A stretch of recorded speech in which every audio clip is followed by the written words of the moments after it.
Kaya kailangan nila mag-ingat, may vision na nga, no steal. Okay, good job para sa TSKRs. Sabay pile ka agad sa likod. Yun nga lang, tinamaan si Demon. Hinahabol na nga ni Karma. May Hero's Endless pang ginamit dito habang si Schadenfreude andito na rin. Nag-i-AoE damage siya kasang tinamaan siya na boomerang! Ayun lang! Nakabawi pa nga si Demon. Si Korkai medyo late sa laban natin. OLT si Manonix. Pero sinukuha din makakuha ng shutdown din sa Fiora. At nakuha na nga niya. Dominus, sobrang laki ng Renekton natin. Pero kakayanan ba na yung tatlong nakapaligid sa kanya kinain ni isa kasang wala yung pangalawa? Hindi na!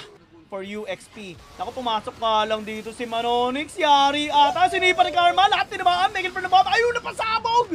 Si Shelter! Wala na. Magkakabaran pa naman. Demon. So it's gonna be fine. Si Shelter! Nahuli si Karma! Ayun na nga, kaso nga lang. Pinag-iigante ng mga kasama na Heroes Endless. Napakalayo nga lang dito ni Korkai.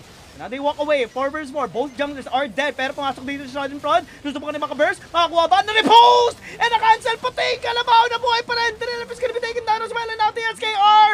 They outplay UXP!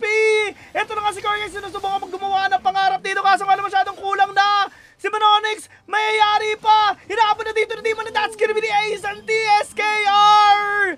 They win the fight and they will win the game. The score is tied. And the question is, magkaka-game 3 ba? Sila lang ang makakapagsabi nito. Kasi best to 2 series lang tayo dito palagi. Pero ang ganda naman nung game 2 na yun.